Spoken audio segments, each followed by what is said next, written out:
History in the making. Healing to be awakened. Yeah, you are the star of your story at Let's Talk and Grow with Miss Roshumba. You know, my son is born on a Wednesday. Seen and felt because they are the largest group. And so my we got your back. No, we're not perfect. So now you know it's time to grow at Let's Talk and Grow with Miss Roshumba. Let the healing begin. welcome back to part 2 of the Time Is Now. The Time Is Now with Elder Jabari Jahi at Let's Talk and Grow with Miss Roshumba, your host. Bringing it to you again, folks. Bringing it to you, the truth, his story, in hope that it could guide you through some of the challenges you are facing, or maybe get a little understanding of your ancestors that may have not had time to tell you where they've been. You see, our elder said he came about in the 1930s, so in the 40s he experienced all kinds of things. He knew his great-great-grandparents that were connected to enslavement. So they were actually slaves. He grew up in Sulphur Springs, Texas. And so he left off talking about when his parents, he's the only child for his parents, when his parents said, you know, we don't want this country type of life no more. We want to go and see what the city looks like. Let's go visit our family and move to our family in Arizona, Tucson, Arizona. So that's where we stopped off on part 1. It's 40 minutes long, folks, but hey, knowledge is power. Our history is what gives us power to continue, because we're in some interesting times coming up. There's a lot going on politically in our country, and if you're not spending time reading and you want to take time to just, go on YouTube and places, you'll find me at Let's Talk and Grow. 83 videos and some of people telling their stories. So here we go. We're going to continue. So tell me, Elder Jahi, so, your parents took you and they went to Tucson, Arizona, and things weren't looking too good. Mom was quite sad about it. So what happened? It's almost like immigration, immigrating to a country, the gold nugget streets really weren't there. So what happened after that? Yeah, well, my mother... Did you move back to? Well, my mother, being a strong-willed woman, and of limited education, was extremely bright, with a lot of insight. Yes. About, for a woman her age, she was just, I would say, what word to come to mind, forward thinking. Yes. Wasn't that educated formally. I think she got to the 6th grade, but she learned to read and she taught herself. She taught herself. She knew the importance of reading. She learned to read and she just continued to read. She didn't go any further formally, educationally, but she was a bright light bulb. I could see stacks of magazines about everything. And your father too, was he a reader? No. Okay. No. Pop was more of a hands-on. Yes. But my mother was, like many black women I knew at that time, was sort of, don't really get a lot of credit in the books, but they were the backbone. They were most of the families. Yes. In our neighborhood, it was black women. Yes. That was guiding, yes. and supporting. And especially for those black men who chose to stay with their families and not run. Not desert. Not desert. That was the big word back in the time. Not desert that you eat, but desert when you just had too much and you just leave your family. That Right. happened quite a bit. And Quite a bit. It Yeah. happened, I would say, to more than 50% yeah, of women, black women in the neighborhood that I lived in. yeah, And you know, in one hand, I can come down hard, and I do, because the same thing that was happening to my pop, and that's the one thing I can say about him, he held on. yes, He stuck around. yeah. He cared for his family more than, you know, packing up, leaving them to do for self. Yeah. And you know, when we think of our men, you know, at the time leaving, like they do now, actually, because they do now in the 21st century, our men will leave. But we must understand that it's the effect of the journey of Right. our enslavement that has created that nuance in our homes. Right. Because when the man can't work, can't provide for his children, you know, often uneducated, oftentimes. Right. So he feels that the shame and overwhelmed. Right. And so, you know, to walk away became an easier thing to do. Right. And so, and the women, they can't walk away. But some went crazy. And some did go crazy. Right. And, you know, and left the children with their parents. Right. You know, so we have to understand that this journey took on very many different types of nuances to it to get us to where we are now. And so, but your father stayed. Right. And he stayed till the very end, huh? Yeah. Yeah. And it was hard for him because in a segregated society, and as a young boy, I know for me, growing up with children, you know, the fathers wanted to have their sons or daughters, when they're out with them, to be able to look up to them. Yes. Yeah. And that was not always the case. I can remember instances, not many, but enough, that, you know, my father and I would be together. I must have been about 7, 8 years old. Yes. We would stop at a gas station. We'd have to stop to get gas. And the white owner would just be nasty and humiliating to him. And he would look so sad because he knew he couldn't say something because he would get beaten up, cussed. But all the way home, I could tell he would be so, he didn't say a word. Yes. And Yes. I knew that he was hurting. And what did you say to yourself as a young boy when you saw that? Did you say, Dad, one day I'm going to learn so well that I make sure that will not be your experience? What did you say? What was the thought that came to you as a young man when you saw your father under those situations? I cried.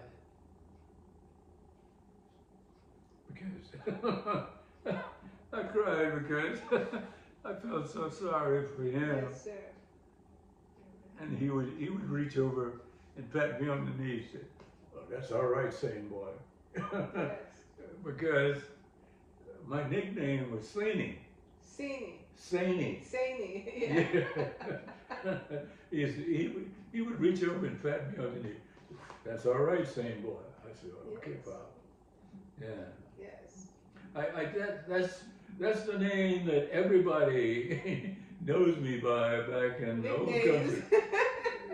The name is Saney, but like when they call me now, they're going to say, "Sane boy."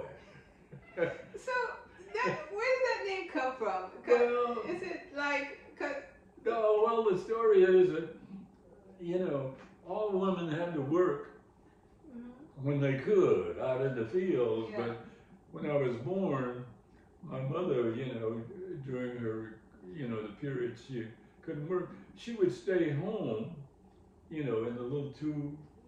House, yeah. And the story she told, in order for her to get some rest and sleep, she would just kind of rock me to sleep, and she would be saying, "Saini,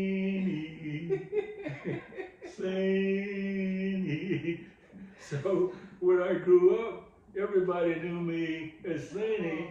So you know, people back in those days, and maybe they're still doing, they just cut it off. They didn't say Saini, they just said Sane Boy. Yes, yes, yes. And that's just how people got their nickname. Something they did, something someone did to them, Right. but they, you know, their nickname, you know, really stuck. Yeah, You know? it stuck right today. Yeah. I get called now, Sane Boy, send me some money. And you know who knew them way back then based on that name, because not everyone knows that name. Yeah. So, oh, that's beautiful. So your parents ended up going back to Arizona, and in time they regrouped and moved away, or they stayed? Yeah, in 7 months, my mother said, enough of this. We're going back home. Yes. And home didn't mean back to the farm, but we had relatives in Fort Worth, Texas. Yes. And that's where we settled. Okay. In one room, the three of us, in a relative's house. He had a big house. He was a mechanic, and he took us in until we were able to get a place in what we called then the projects. Yes.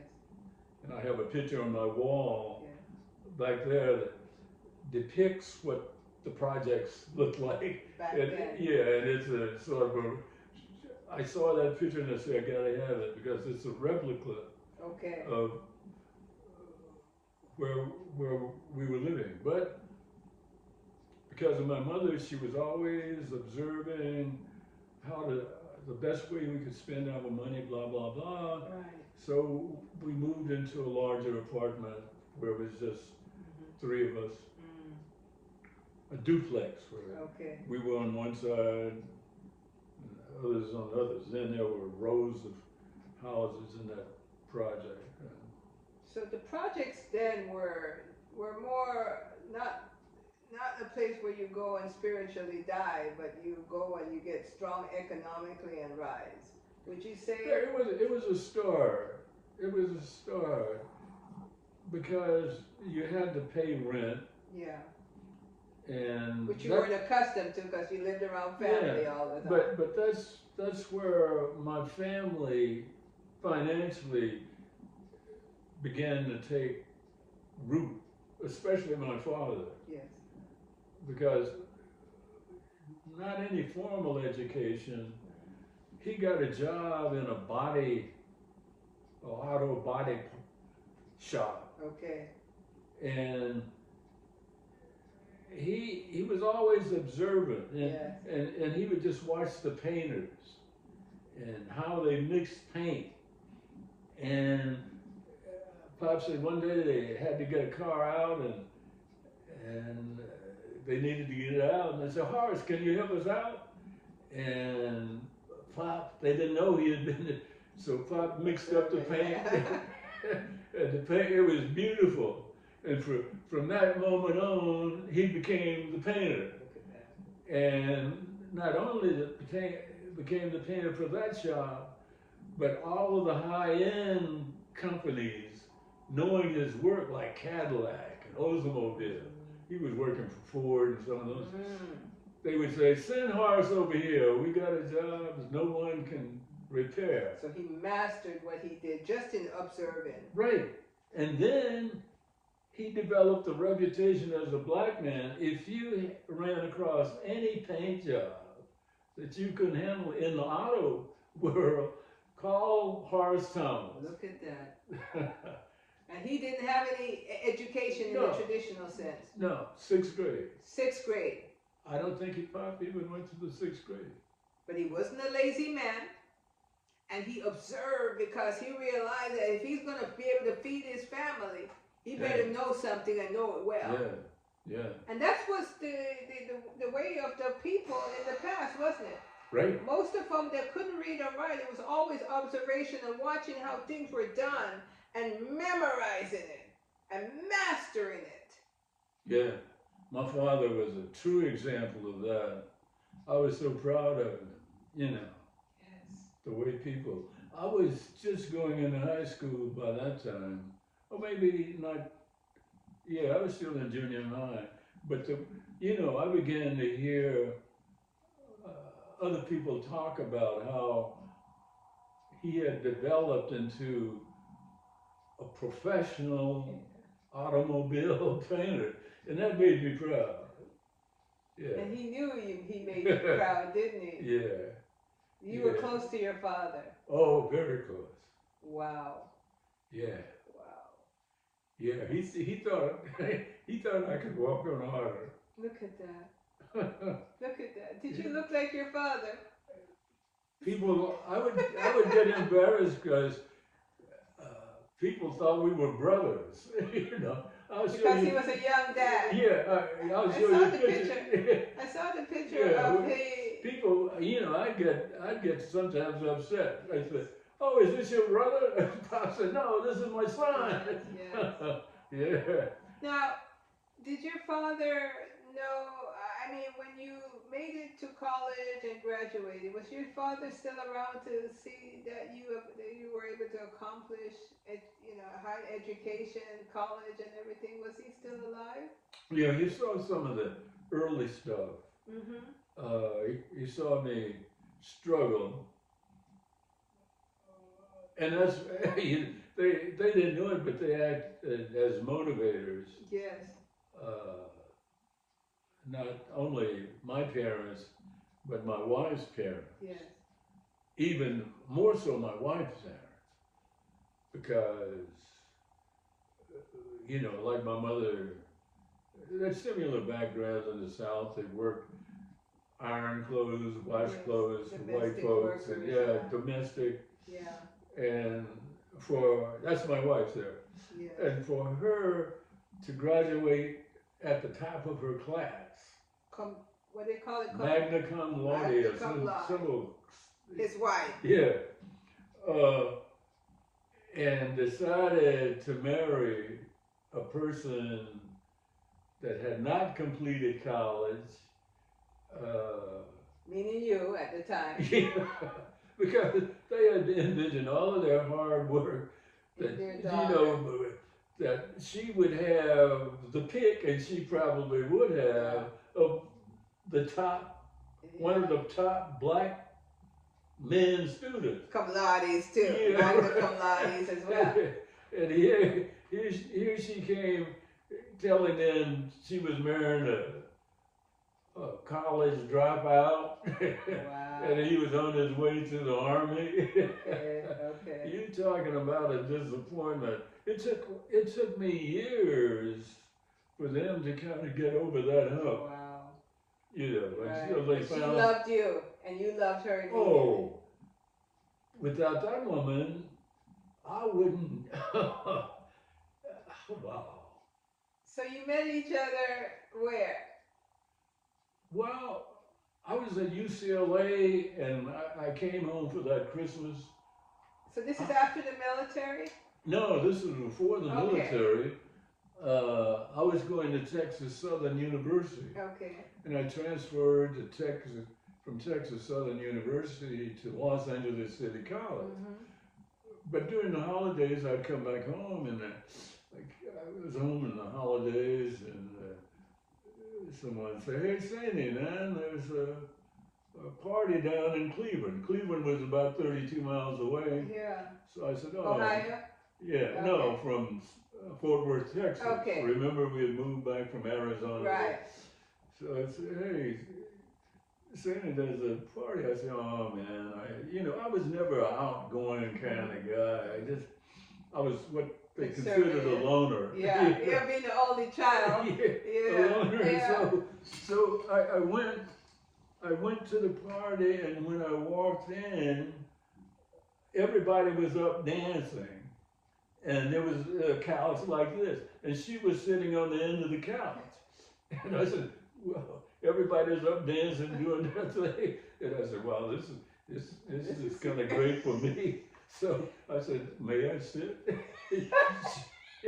She said, please do. and the rest is history. You know? The rest is history. To how many years married were you to her? 63 years. 63 years. Yeah. He did not desert her. She did not desert him. 60. And they overcome what her parents thought about him. Yeah. Now nobody's gonna. I'm not gonna lie and say, you know, the 63 years is all No. roses. No. You know. How can it be? Nothing in life is roses. You have to work for everything. Yeah. That's why his story is so masterful as he shares it today. Yeah, but you can look at that picture. That was her. That picture epitomized every picture you'll see in the house. And she's now gone to the ancestor world, correct? Yeah. Okay. So it's you, but you both had 2 children. Yeah. My condolences to you. I know it's been 4 years, Yeah. but 63 years, a lifetime. It's like, I understand. That's all I can say. Yeah. I could understand, not because I lost my spouse, but just knowing that there's a time when we must transition. Yeah. So definitely. respect to you at this time. Nothing and no one stays the same. No. Nothing and no one. Nothing and no one. So you went to the military though, huh? Yeah.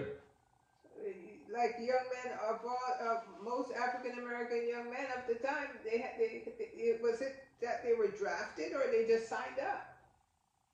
Because a lot of African Americans have gone the military way during that time. Well, you know, I don't want to make a long story longer, but my story has many. I was at UCLA. I transferred from Texas Southern to Los Angeles City College. Suffered, and I can tell you all kinds of stories about my education, my elementary and high school education in a segregated society. Yes. Yeah. And before you hit the military part of it, folks, I want you to hear what it was like, his elementary school experience. Because you see, the schools are very important, as we know, for ourselves. We remember when we went, but for our children. And oftentimes some of our children are coming out of school not fully educated. But he attended a segregated school. Yeah. And tell us about the experience of what you shared with, the books that you had to read and how that went in your classroom. Well, in a sense, I think attending a segregated all-black school from elementary through my high school years was probably one of the greatest things that could have happened to me. I truly mean that. I kind of agree with him, and I'll elaborate later, but tell me why you feel that way. Tell me about your experience first, about what you had shared with the reading in the class. Tell me why you feel that way. Yeah, well, I felt that, the black teachers that I knew, all of them, through all of the grades, were so interested in our becoming the best we could be.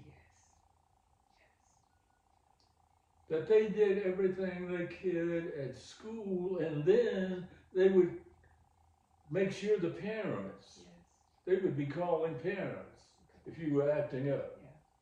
Or if your grades were, you could expect a call from Mr. and Mrs. So-and-so. They were invested in their teaching. Especially when I got at the high school level, because I think kids at the elementary level, they're pretty compliant. But at high school, When adolescence kicks in and you kind of want to be cool or cute. Yeah, you could expect your parents to get a call each and every time you acted up, was subordinate and taking, upset because the teacher asked you to do something. So it was a different kind of experience. And the quality of the books you were sharing before, how the teacher handled the hand-me-down books that came from the. Yeah. I might have mentioned that to you in one of our conversations before, but one teacher that stood out for me, his name was Mr. Bledsoe. He was a history teacher, and I think it was the ninth or 10th grade. And at that time, we were segregated school, and we wouldn't have the opportunity to have new books to read. We would get old books from high school or whatever grade level. This was in high school to read. So from the other communities. Pascal High was the name of this. White schools, other prestigious communities with. Well, within the city, within white communities within the city of Fort Worth. Okay. We wouldn't get new books. We would get the old books. Okay. And a lot of those books would be books that had been scribbled in by the students, or pages torn out. And Mr. Bledsoe had, I think he was doing it to make sure that we were learning to read and obtain what we were reading. Correct. He would have us read out loud, and he would say, Henry, pick up from where John left off on page 36, and he would say, you'd be there and say, Prof, I don't have page 36. John would say that. Yeah. The student would say, when the prof would say, pick up. Right. He said, Prof, I don't have that page. And the prof would stop all of the lesson and teach us a lesson right there as to, he would touch on several bases. He would talk about what we had to do as black students to succeed in a racist society. And he would talk about. So that became a lesson. The misadventures became the lesson. To make the long story longer, shorter, right. He would make that the lesson. He said, look, you have no excuse because that page is out. You find that information someplace else. Go to a classmate, whatever. But in this class, if that happened in another classroom, you have no excuse. Right. You find talk to the student next door, pick it up from there. So those are the kind of teachers I came up with, and they, we didn't have a lot of people upsetting the classroom. Right. Because if that happens, you got a call from the principal. Right. After he had done his job, you'd get a call from them, and then you would get a job done on your own. So, where I grew up, I went to school in the Caribbean. I always say that when you act out in class, you're gonna get the strap, the belt. Oh, right there on the scene. Huh? Yes. You get up there, they put your hands out, boom, boom, boom. And if the whole place is noisy, the head teacher literally went around swatching every one of us across the back. Wow. And so I don't know, that didn't happen here, huh? No, not everybody. No, you would get it from your parents, but you would probably get it from your parents. Those parents that would go about. Parents, even back in the day, had different ways of disciplining their children. From the old school, they would probably, up until, you got maybe in high school, especially with the females, you know, you wouldn't get what they call a whooping. Whooping, yeah. Yeah, and you know, it's making sense now, years later, that whooping, you know, where it originated from. Yeah. And why it was necessary for us to use it at different times. Right. And I hope we found different ways to communicate with our children. Yeah. But there's so much going on that is missing. The overwhelming work of one parent because of desertions continues. The quality of education that the children are getting that omits the important information about, you know, our journey. And the loss of the church. What role did the church play in your community growing up? It was key. It was sort of the core for the community. Christian church. Christian church. Okay. Yeah, it was sort of the key, the core, and every child from an early age was, all of the families that I grew up with in the community, their children were participating in the church at a very early age. Yes. And I opened the door of the church and closed it, you know, with Sunday school, BYPU, all of it. It was, you know, starting at about 9 o'clock, ending, stops periodically during the day, but it ended about 7 o'clock in the evening. Because you'd get up, go to Sunday school, the preacher would be long-winded, you wouldn't get out until 1. You'd be begging that he ends now. I remember. So, then you would go home and have dinner, and then at 6 o'clock, it would be back for BYPU. Which is what? What's BYPU? You know, an acronym, I can't. Bring your own bottle or something? Bring your own pen? Well, that's the point. I'm going to ask some of my relatives when I call back the next time. I'm going to make a note. Look, BYPU. Yeah, that's okay. You know, but I understand. Well, that's all. You know me. I probably didn't know what it meant at that time. Yeah. All I knew was BYPU. And you see, for me, you know, church was a very important staple in our community back then as well. And coming here to America, it became that way here too. So Wednesday nights was the night, because my church at that time was Pentecostal. Okay.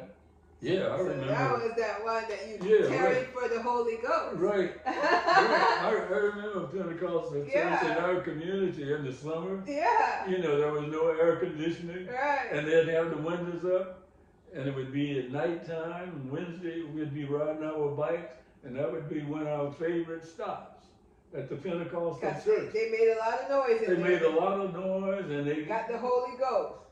They would get up and with the Holy Ghost, and they would be doing their thing. Yes. So I take it you were in a Pentecostal. You were a Pentecostal student. No, I wasn't. I was always Baptist. Baptist. Yeah. So the effects of not having a strong church in our community, do you think that plays a big part in our community now? I mean, because it was an element of a religious foundation that we can go to and be ourselves and have rituals that we follow, and you know, what do you think the effects of that? And maybe you could even touch on what the cause of it is. Well, that's a good question. Okay. Because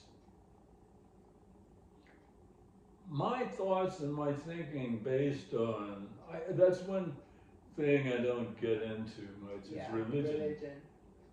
I'm more of a spiritualist. Okay. Because I think in many ways, based on how religion quote, in this country has been taught, it's been taught in such a way that it's enslaved our, if not our bodies, our minds. Yes. Yeah. Good point that he's making here, Elder Jabari has made, and maybe that's why things have shifted a lot, and the traditional churches have changed a lot. It's not like the Catholic, not necessarily the Catholic, but Baptist, Pentecostal, the going to church like we used to. Things are shifting. Those churches still exist, but there's a shift that is occurring. And the younger generation, we don't see them going as often. So, well, that pertained to me early on. So you've always felt this way? No, not always. As I began to read and began to study and look at other ways, other religions,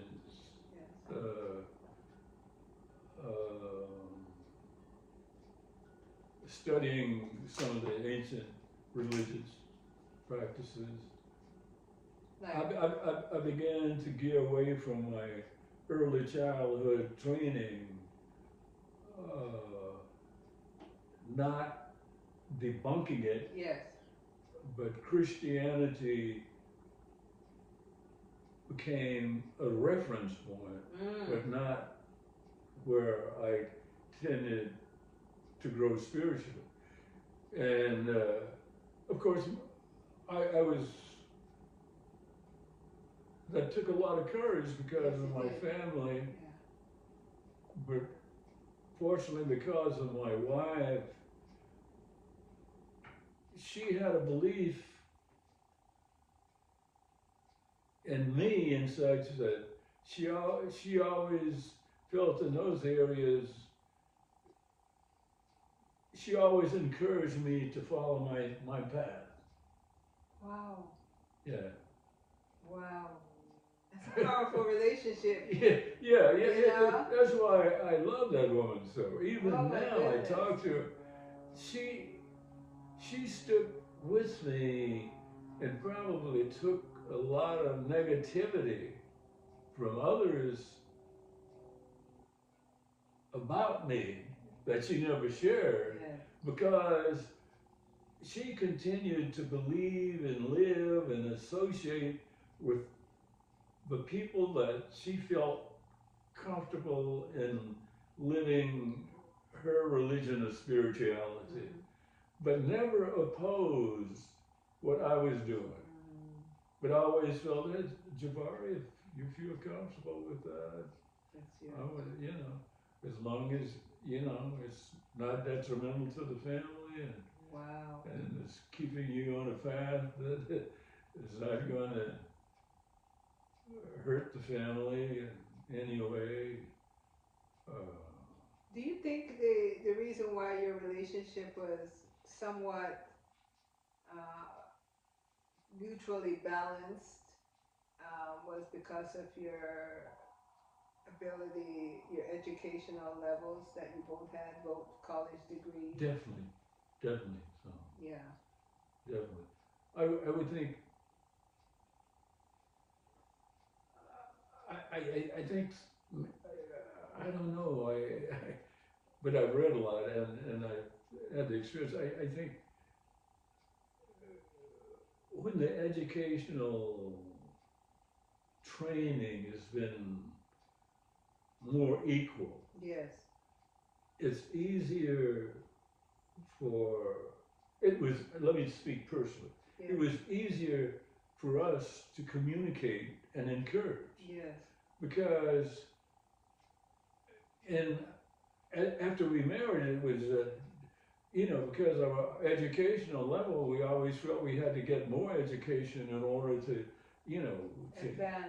to advance to where we thought we wanted to be. Economically wealthy, No. Comfortable. Well, we fell short. Yeah. We obviously fell short, but she, I think I've said this before. If I'm repeating myself, it's worth repeating. She was the brightest light bulb in the family. Yeah. You know, she, you know. And there was no competition. It was more cooperation. You were proud that she was. Oh yeah. I'd be. Yeah. You know, when she, you know, she's got awards from the mayor, and Wow. she wrote programs for some setter organization that was adopted by the county that helped young people get jobs, created programs. Yeah. She did multiple things. Yeah. But basically, she was a teacher. Okay.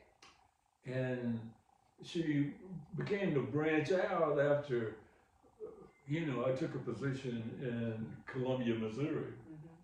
And that was the worst decision I ever made. Because you too had a degree, master's degree? Yeah. In what? First in counseling and guidance, and then I did further education at Ohio State in hospital finance. Okay. Yeah. Okay. So you took it and used it. Yeah. So as I began to, you know, I made some, you know, I got into hospital administration, and I was working at UCD Davis, and he was Administrator Bob, and he took a job at the University of Missouri in Columbia, and I got a call, and he said, "Come work for me." So I went back there. So you did pretty well in your career area of life. Well, I don't know, you know. Oh, we're getting kind of off track. No, that's part of it. Is yeah, you know, I think because you know, like any person, I think, you know, there's always a danger in looking back, because you know, I can just say I made mistakes, but what I was doing, and when I made those mistakes, I was operating from a frame of mind and a frame of reference. I thought I was doing what was best for the family. And I'm going to stop it right there. You hear what he just said? When he looks back, he could say that, you know, I was doing everything for the what is right for the family. Yeah. You know, and here, seasons later, the time is now for him to reassess that. Yeah. You know, because now he has the time. Because, you know, career-wise, when you're busy trying to find your way and ways to make it economically comfortable in this changing world that we live in, that, you know, you have to do more because every year everything goes up, and then managing the role as, in his case, as a father, married, children, it gets a blur at sometimes down the road. You see, so this is a very special time. It's like a reckoning time, you know, to say outwardly, if the achievements was, if your intentions that you set out to achieve was achievable. Are there any regrets? Is there anything else still that could be done? Because, you know, as long as we have life, you know, we're not stagnant, we're going to move. If it's only talking. So, this is part 2. And, you know, we've been at it for a good 40 or so minutes, but I hope you just don't abandon us and listen to the story. Because it's not a false story. It is the story of my brother, Elder Jabari Jahi. It's a true story. And so, again, I would like to remind you to please leave a comment, thumbs up, share it, grab your children and grandchildren together and watch it. Because we get enough fictitious stories on, you know, the many different streamers that we have on our smart TVs. And rare do we get to hear our elders tell the truth. So time is ticking. I know you can hear it. So this is part 2 of Let's Talk and Grow with Miss Roshumba, your host, and my guest today, Elder Jabari Jahi, part 2, The Time is Now. Thank you. We're completing this. We'll see you on part 3. Thank you very much. So now you know it's time to grow at Let's Talk and Grow with Miss Roshumba. Let the healing begin.